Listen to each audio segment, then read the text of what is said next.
تمہارے بڑے بڑوں کی پگڑیاں گر گئی اور مجبور ہو کے تمہارے مولوی اشرف علی تھانوی کو بھی کہنا پڑا، اور میں بھی حوالہ دوں گا، بھی زبانی بتا دے رہا ہوں، پھر حوالہ بھی سناؤں گا کہاں لکھا ہے، کس نے لکھا ہے۔ ہم نے نہیں لکھا، ہم نے نہیں چھاپا، کتاب بھی تمہاری، مصنف بھی تمہارا، تمہارے ہی گھر کا جماعت کا لکھنے والا مولوی کوثر نیازی،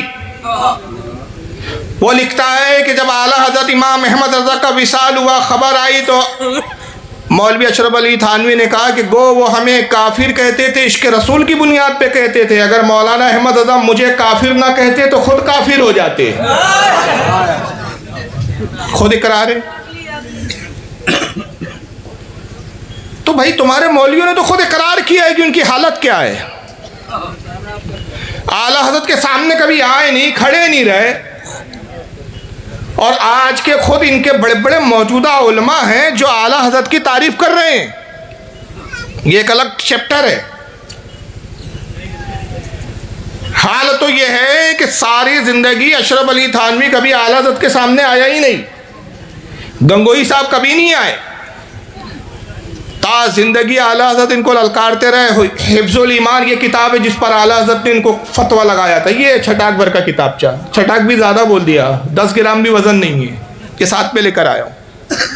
اس کتاب کی گستاخی کی بنیاد پر جب اعلیٰ حضرت نے کافر کہا تو کافر نہیں کہا، 13 سال صرف یہ کہا کہ مولوی صاحب جو آپ نے لکھا ہے اسے ہمیں بتا دیجئے، سمجھا دیجئے آپ کہنا کیا چاہتے ہیں۔ مگر 13 سال اشرف علی تھانوی کو اپنی ہی کتاب سمجھانے کی توفیق نہیں ہوئی۔ وجہ کیا تھی؟ جناب کی صلاحیت یہ تھی کہ الافادات الیومیہ جو ان کی ملفوظات ہے اس کے اندر وہ خود لکھتے ہیں کہ آج میرے گھر کی صفائی ہو رہی تھی، میرے کچھ پہلے کے لکھے ہوئے فتوے نکل آئے، تو انہی میں سے ایک فتویٰ نکل آیا، اب میں اپنا فتویٰ پڑھتا ہوں تو میری ہی سمجھ میں نہیں آتا کہ کیا لکھا تھا۔ یہ حکیم الامت کی صلاحیت ہے ان کی۔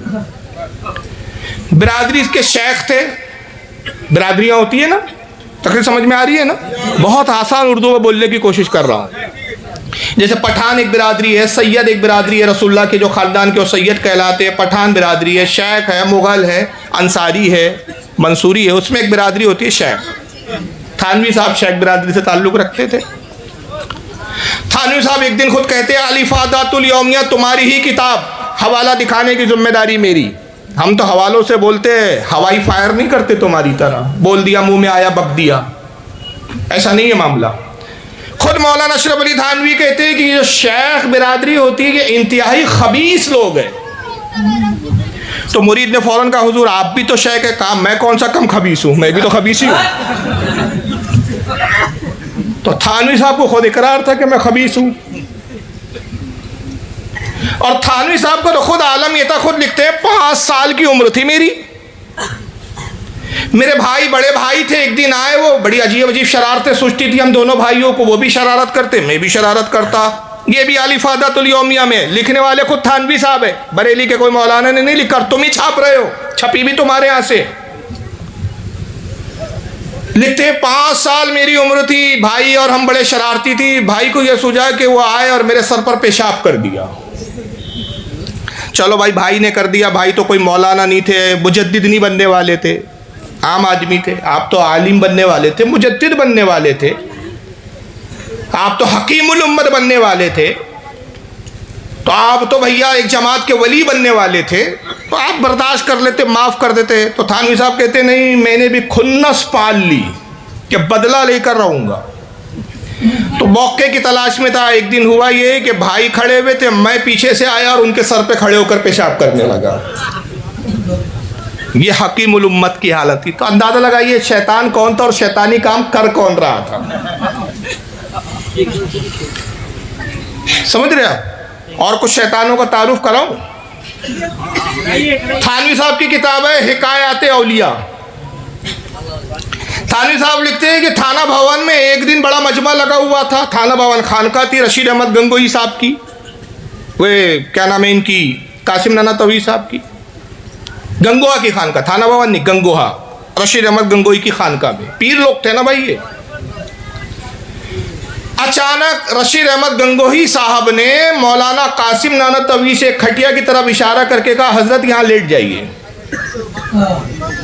قاسم نانا توی صاحب لیٹ گئے، کہتے ہیں گنگوہی صاحب بھی، رشید احمد گنگوہی صاحب بھی ان کے بازو ایسے ہی لیٹ گئے اور لیٹنے کے بعد ان کے سینے پہ ایسے ہاتھ پھرانے لگے جیسے ایک عاشق اپنے معشوق کے سینے پہ ہاتھ پھراتا ہے. یہ جملے میں زیادہ کھل کر نہیں بولوں گا, سمجھنا آپ کو ہے کہ لوگوں کے بھرے مجمع میں ہو کیا رہا ہے کھٹیا پر. مولانا قاسم بار بار کہتے رہے حضرت کیا کر رہے ہو, حضرت کیا کر رہے ہو, لوگ کیا کہیں گے, لوگ کیا کہیں گے. کہتے ہیں کہنے دو, ہمیں تو اپنے کام میں مشغول رہنے دو. اس کو ہماری مہاراشٹر کی زبان میں بولتے ہیں گنٹھل باز. نہیں سمجھ میں آیا تو قوم لوط کا کام کرنے والی کو. اب سمجھ میں آ گیا ہوگا, یہ کام کرتے تھے خانقاہ میں. مولوی اشرف علی تھانوی کے سگے ماموں, ساری انہی کی کتابوں کے کوٹ کر رہا ہوں حوالے. ایک حوالہ بھی ہمارے مولانا کا بیان کردہ نہیں ہے, ایک حوالہ بھی غلط ثابت کر دو, 1,00,000 روپیہ نقد انعام دوں گا تم کو. 1,00,000 روپے نقد انعام. ایک حوالہ بھی غلط ثابت کر دو کہ ہماری کتاب میں نہیں ہے یہ. مولانا اشرف علی تھانوی کے ایک ماموں تھے صاحب. اشرف علی تھانوی صاحب کہتے ہیں کتاب کا نام الافادات الیوم, یا کہتے ہیں وائز بڑے اچھے تھے. وائز یعنی تقریر بڑی اچھی کرتے تھے, لیکن موڈی تھے, رندانہ طبیعت تھی. موڈ میں ہوا تو تقریر کی, موڈ نہیں ہے تو پھر اچھے خاص سے بھی کہہ دو تو منوا لو تو ماننے کے لیے تیار نہیں, تقریر نہیں کرتے رہے. ایک مرتبہ کانپور پہنچے, تھوڑے جلے بھونے بیٹھے ہوئے تھے, غصے میں تھے کسی بات پر. لوگ جمع ہو گئے, کہا حضرت آپ آئے ہیں بڑی اچھی بات ہے, کانپور یو پی کا علاقہ ہے, آئے ہیں تو واز کہیے, تقریر کر لیجئے. موڈ نہیں تھا حضرت کا, کہا نہیں کہاں تقریر اور کہاں میں. کہا نہیں حضرت تقریر تو کیجئے, آپ آئے ہیں تو تقریر تو کیجئے. اصرار بڑھا تو انہوں نے دیکھا یہ پیچھا ہی نہیں چھوڑ رہے, تو کہا اچھا تقریر کروانا چاہتے ہو, ایک شرط پہ تقریر کروں گا. میری ماں بہنیں بیٹھی ہے, معذرت سے بات عرض کر رہا ہوں, میں نے نہیں لکھا نہ میں نے یہ پڑھا بیان کیا, یہ انہی کی کتاب میں لکھا ہے. ہماری ماں بہنیں بھی جان لے کہ ان دیوبندیوں کے مولوی کیسے تھے. میں اپنی ماں بہنوں سے بہت معذرت کے ساتھ کہ وہ یہ نہ کہے یار کون سے مولانا کو بلائے تھے, کتنی گندی بات بول رہے تھے. میں نہیں بول رہا ہوں, ان کے ملاؤں نے لکھا ہے اور یہ کام کیا ہے. اور ہماری مجبوری ہے کہ جب ہمارے بزرگوں پر حملہ ہوگا تو جوابی کارروائی کی جائیں گی. تم نہ ہمیں صدمے دیتے, نہ ہم یوں فریاد کرتے, نہ یوں راز کھلتے سربستہ, نہ یوں رسوائیاں ہوتی. شروعات تم نے کی ہے. حالات ایسے چل رہے انڈیا میں, سب کو معلوم ہے کیا چل رہا ہے. ایسے موقع پہ کیا ضرورت تھی تم کو اعلیٰ حضرت کو چھیڑنے کی. تمہارے باپ دادا نہ چھیڑ سکے, تم آئے ہو چھیڑنے. اور وہ بھی اعلیٰ حضرت تھے. تمہارے یہاں حضرت تو ڈھنگ کے نہیں ہے, چلے اعلیٰ حضرت سے مقابلہ کرنے.